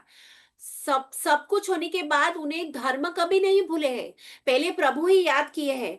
श्री सिद्ध चक्र जी का महान उपकार है, यूं समझकर उनकी बड़ी पूजाएं बढ़ाई। फिर उनका सारा परिवार भी धर्म में रुचि वाला हुआ और उनकी सभी स्त्रियां धर्म में अत्यंत उल्लसित परिणाम रखने वाली हुई। फिर मानो स्वर्ग के साथ स्पर्धा करते हो ऐसे ऊंचे और शोभा युक्त जिनालय करवाए, जिनालय बंधवाए, इतने सारे जिनालय उन्होंने बंधवाए। फिर श्रीपाल राजा ने अपने समग्र राज्य में अमारी प्रवर्तन किया, अमारी का पटह बजाया, सब जीवों को अभय दान दिया और अन्य अनेक प्रकार के दान दिए। इस प्रकार श्रीपाल राजा प्रताप और यश में सबसे आगे थे तथा महान और गुणवान थे। विशाल राज्य का अच्छी तरह से पालन करते थे, शत्रुओं का नाश करते थे, लीला लहर करते थे, अर्थात आनंद पूर्वक मस्ती से जीवन व्यतीत करते थे, जिससे वो हमेशा प्रसन्न रहते थे। इस प्रकार यहाँ तक हमने श्रीपाल राजा का ये भाव देखा। अब कल है ना, जो अजीत सेन चाचा है, जो मुनि थे, उनको अवधि ज्ञान होता है और ये श्रीपाल राजा का पूर्व भाव बताते हैं। और श्रीपाल राजा को 8 रानी कैसे मिली, क्यों मिली, क्या वजह थी, उनको क्या जो जो भी दुख हुआ ना, उनको जो कलंक लगा या फिर समुद्र का घात हुआ, ये सब हुआ ना, वो सब कैसे हुआ, वो कल कल सब सब चीजों का आपको है ना क्लैरिफिकेशन मिल जाएगा। क्योंकि इसलिए ना कल का सेशन आप छोड़ मत देना, ठीक है। हम्म, अभी जिनाग्न विरुद्ध कुछ भी कहा गया तो मिच्छामि दुक्कडम, और किसको भी जिसको भी क्वेरी हो वो सब आप पूछ सकते हैं। बस। हाँ, साक्षी बेन आपको अनम्यूट किया है। मैम प्रणाम। मैम प्रणाम। तो नौपद जी का मंत्र क्या है, मतलब अपन नौकार मंत्र ही बोलना है? मैंने बताया था ना कि पहले हम जाप करते थे ना, वो नौपद जी उसमें आ जाते हैं। ओम रीम अस्या उषा दग्ना चातेभ्यो नमः। तो मैम आप लिख के भेज सकते हैं क्या, मतलब वो फोटो या हाँ, कहीं कल पे? मैं ना वो पीपीटी भेजूंगी ना, पीडीएफ पीपीटी, उसमें मैं डाल दूंगी, ठीक है। ठीक है। हाँ तो मैम वो गुरु, अपन ऐसा बोलते हैं ना कि कोई मंत्र गुरु दत्त हो तो अपन को फलता है, तो ये अपन अभी बोल सकते हैं, कोई दिक्कत नहीं है मतलब? हाँ हाँ, वो दे कर सकते, लेकिन है ना आप है ना अपने जो भी साधु साधी भगवान नजदीक में हो, उनके हम्म। पास जाकर, और भी ये सभी पंच परमेश्वरी का मंत्र है, ओम अस्या उषा नमः। तो आपको अच्छा। जो भी अच्छा लगे ना, अगर वो बहुत सारे मंत्र रहते हैं, तो वो जो हम्म। भी सूझाए आपको और उनके मुख से लो, जिसने चारित्र ग्रहण किया है। कल साधु का दिन भी है, साधु पद है, तो आप हम्म। कोई भी साधु साधी नजदीक में दूर हो तो वहां जाकर उनके मुख से जो वो प्रेरणा करे कि शीत हम्म। चक्र का कौन सा मंत्र बहुत फलदायी है, वो आप उनके मुख से लेकर करो, वो ज्यादा फल देता है। ठीक ओके है, मैम। पंच परमेश्वरी का मंत्र ये है, ओम ह्रीम अस्या उषा नमः।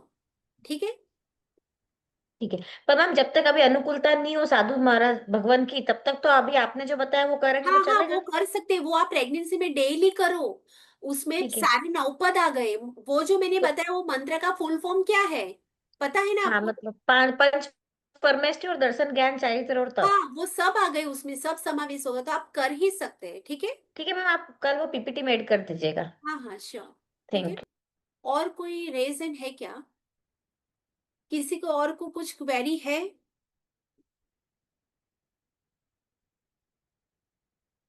हाँ, दीनल बेन, आपको अनम्यूट किया है। हाँ हाँ, यस मैम। दीनल बेन। हाँ, साधु पद में सिर्फ साधु ही आते हैं, साधु साध्वी जी दोनों आ जाता है, जो भी चारित्र सभी आ ग्रहण गए, करता है वो? साधु साध्वी में है ना, आचार्य भी आ गए, उपाध्याय भी आ गए, वो भी साधु ही है ना। वो स्पेसिफिक पद भी है, आचार्य उपाध्याय पद भी है। और ये तो साधु तो सभी है, आचार्य भी साधु तो है ही, पहले वो साधु है बाद हम्म। में आचार्य बने। उपाध्याय भी साधु है बाद में आचार्य बने। यानी साधु में है ना साधु अधिक के सभी साधु आ गए, गणी पदवी हो, साध्वी जी अभ्यास बालक पदवी भी हो। है। हाँ, साध्वी जी भगवान भी आ गए ना जो। हाँ, साध्वी जी भगवान भी आ गए। और हाँ। केवल ज्ञानी जो है, सामान्य केवली, वो भी साधु पद में आ गए। सभी साधु पद में, हाँ। इसीलिए तो संप लोए संप साहुणम ऐसा पद दिया गया है। ठीक है। हम्म। और आपने जो 8 भय बताए थे ना, हाँ। 9 पद से जिसका शत्रु, हाथी, सिंह, जलोदर, समुद्र और विष, हाँ, 2 कौन से हैं? मैं आपको भेज देती हूँ, फिर मुझे भी ऐसे मुंह से याद नहीं है। Uh, okay okay, no problem ma'am. नमियुण की गाथा है ना, लास्ट गाथा, उसमें भी 8 भय दिए गए हैं। नमियुण अगर आपको आता है, इसमें यहाँ पे बुक में ना, नमी नमियुण, होना, ओके, हाँ। नमियुण स्तोत्र हाँ। में 8 तरस है भय। तो वो 8 भय उसमें दिए गए हैं। भक्तामर की गाथा में भी है, हाँ।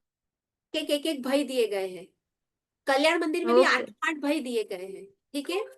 Okay okay ma'am. हाँ, ईशा बिन आपको अनम्यूट किया है। हाँ,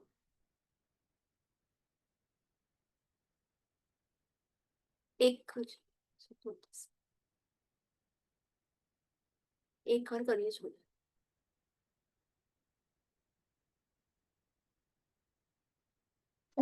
हेलो मैम। हाँ, बोलिए ईशा बेन। मैम, हाँ। आपने वो जो स्टोरी थी ना जहाँ पे वो पांचों फ्रेंड्स होती है जो अलग अलग क्वेश्चंस पूछती है, तो हाँ, वो ना थोड़ा मैंने बीच में मैसेज भी किया था, बहुत ही फास्ट चला गया। तो वो पीडीएफ में वो सब आएगा कि क्या हाँ, क्वेश्चन पूछे आएगा, थे, उसके पीडीएफ में मीनिंग क्या आएगा है? कल को। हाँ हाँ, पीडीएफ में ठीक है। आएगा। और अच्छा। रिकॉर्डिंग भी आपको मिलेगा, तो वो भी सुन लेना, और पीडीएफ में भी आएगा। Okay ma'am, thank you so much. ठीक है। ठीक है।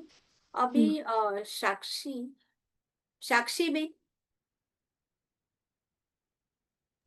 मैम, तो अजित सेन मुनि जो महाराज साहब मतलब जिन्होंने दीक्षा ली, उनके जो चाचा थे, तो उन्होंने तो पूरी जिंदगी मतलब ऐसे शत्रु टाइप में ही, मतलब द्वेष में ही बिताया, और जीन पूजा हाँ ऐसा कुछ किया भी नहीं। पर वो जो युद्ध के टाइम पे ऑन द स्पॉट जो वैराग्य आया, तो बस उसी के प्रभाव से जाति स्मरण ज्ञान और अवधि ज्ञान हुआ, या हाँ, पूर्व भाव का था? ये ऐसा कहा गया है कि जो कर्मे शूरा, वो धर्मे शूरा। यानी कर्म में भी जो शूरवीर है, वो है ना, धर्म में भी शूरवीर रहते हैं। यानी कर्म भी इतने करते हैं कि 7वीं नरक में चले जाए, और फिर धर्म भी ऐसा करते, इतना बल उनमें रहता है, बुद्धि भी इतनी रहती है, हम्म। बल भी इतना रहता है, और भाव भी इतने उठाते हैं कि एक क्षण में है ना, जैसे प्रसन्न चंद्र राजर्षि आपने सुना हो, तो वो हम्म। एक पल में ही ना 7वीं नरक में उनका आयुष्य बन गया, और एक पल में तो वो मोक्ष में चले गए, एक क्षण में। पल भी कहा, एक क्षण में। तो मैम, ये भाव पे भाव डिपेंड में करता ना, है कि फिर उनके बस पूर्व भाव वही के तो, कुछ ऐसे भाव पुण्य भी होंगे? बहुत बहुत महत्व रखते हैं, भाव। 4 प्रकार के धर्म है, दानशील, तप, भाव। उसमें है ना, भाव धर्म बहुत महत्व रखता है। हम्म। आप क्या बोल रहे थे? मतलब यही बोल रहे थे कि उनका इतना मतलब पूरी जिंदगी ऐसी रही, और वो युद्ध के क्षेत्र में ऐसा वैराग्य आया, और अवधि ज्ञान और जाति स्मरण दोनों हो गया। तो दोनों मतलब हो पूर्व गया। भाव का कुछ होगा या फिर? नहीं नहीं, वो ही भाव में इतना पुरुषार्थ किया। यानी अच्छा। है ना, वो भाव, इतने भाव से ही है ना, एक एक ही दर्शन से हम है ना, मोक्ष मिल जाता है। दर्शनम मोक्ष साधनम। इतने भाव आ जाए कि प्रभु के एक दर्शन से मोक्ष लिखा है। एक ही दर्शन से पूरे पाप, हमारे जितने भी पाप ना नष्ट हो जाते हैं। लेकिन क्यों हमारे नहीं हो रहे? क्योंकि भाव की वृद्धि नहीं हो रही है। तो आपको है ना, आपको भी ये सीखना है, ये भाव मेरा, हमें वो ही सीखना है। और कुछ ज्यादा हो सके न हो सके, बस भाव की वृद्धि हम कैसे करें।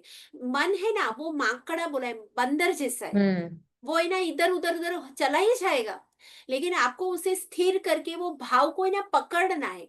वो ही मेहनत करनी है, तो जो भी क्रिया करेंगे ना, उसका फल मिलेगा। तो तो अभी मैम भी है जैसे, ना। हाँ, बोलिए। आप बोलिए। अभी भी आप प्रेगनेंसी में है ना, जो भी करो ना, मैं वही बोल रही हूँ कि थोड़ा बहुत भी करो, जो भी करो भाव से करो। और जो भाव आप में जो आएगी ना, वो बालक के भाव भी वैसे ही उत्पन्न होंगे। तो आप अपने भाव शुद्ध रखो। इसीलिए तो आपको है ना, ये त्रिषष्ठी सलाह का पुरुष पढ़ना बोला है। आपको पिक्चर देखना ऐसा नहीं बोला है, क्योंकि पिक्चर हम्म। देखने से वो मारा मारी के भाव आएंगे। तो वो भाव जैसे ही आए देखेंगे ना, वो आंख से आपके गर्भ के बालक के अंदर भी वो भाव उतरेंगे। तो इसीलिए मैम तीव्र भाव से किया हुआ जो भी काम रहता है उसका पुण्य अपन को मतलब ऑन द स्पॉट भी मिल सकता है या फिर वो। रिपोर्ट मिल सकता है, मिला है अभी भी, ऐसा नहीं कि 5वां चल रहा है तो नहीं मिलता है। आप है ना शुद्ध भाव से, मन से है ना कुछ भी ठान लो ना, और प्रेगनेंसी में तो विलिंग पावर बहुत ही बढ़ जाता है। मेरा एक्सपीरियंस है कि प्रेगनेंसी में ना आपका विल पावर, आप जो चाहो वो पा सकते हो। जो चाहो, जो इच्छा करो ना, अच्छे काम के लिए, मैं बुरे काम के लिए नहीं, नहीं नहीं, हाँ अच्छा। अच्छे काम के लिए जो भी आप चाहो ना वो कर सकते। ठीक है। ठीक है, थैंक यू।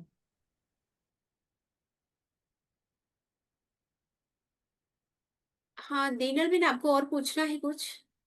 हाँ हाँ हाँ एक बोलिए। और क्वेश्चन है हाँ हाँ कि पूछ।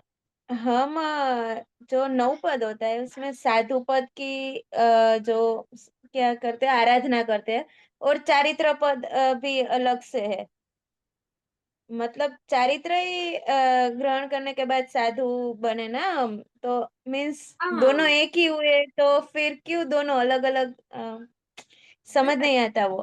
हाँ हाँ, वो साधु है ना, उसमें साधु एक पात्र है, और चारित्र है ना, वो साधु एक व्यक्ति है, और चारित्र है ना वो एक अ, दर्शन ज्ञान चारित्र तब कैसे है, वो रत्नत्रयी है। यानी एक रत्न है, वो तत्व है, तत्व में आ गया, और ये रत्न है। समझे आप कि वो हाँ तत्वत्रय में समावेश करता है। गुरु है, साधु है, वो गुरु है, वो एक व्यक्ति है।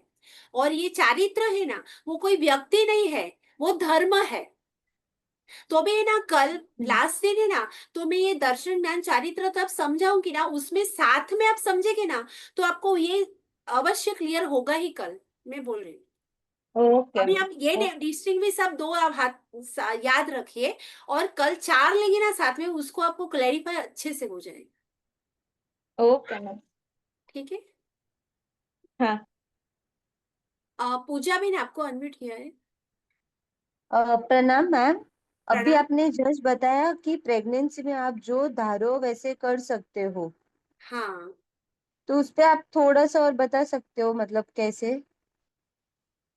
मीन्स आप जो इच्छा करो ना कि मुझे ये करना है, मीन्स मुझे ये सब, जो भी अभी सब जो ये संस्कार शक्ति केंद्र का जो भी पोर्शन है ना, वो मुझे सब पूरा करना है, एक भी छोड़ना नहीं है, तो आप कर सकते हैं। लेकिन आपके विल पावर होनी चाहिए कि मुझे ये सब कुछ जो भी दिया गया होमवर्क फुलफिल सब करना है।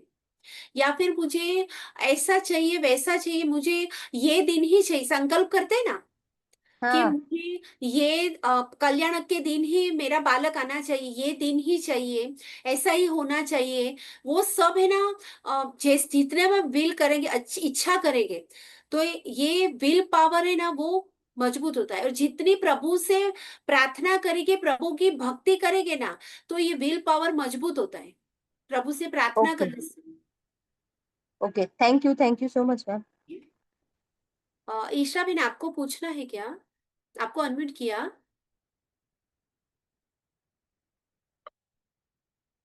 आई एम सॉरी, बाय मिस्टेक वो हैंड्स अप था, सॉरी। ओके नहीं ओके, पूछ अभी सकते अभी हैं। किसी किसी को कुछ क्वेरी नहीं है तो फिर अ, हम मीटिंग एंड करते हैं।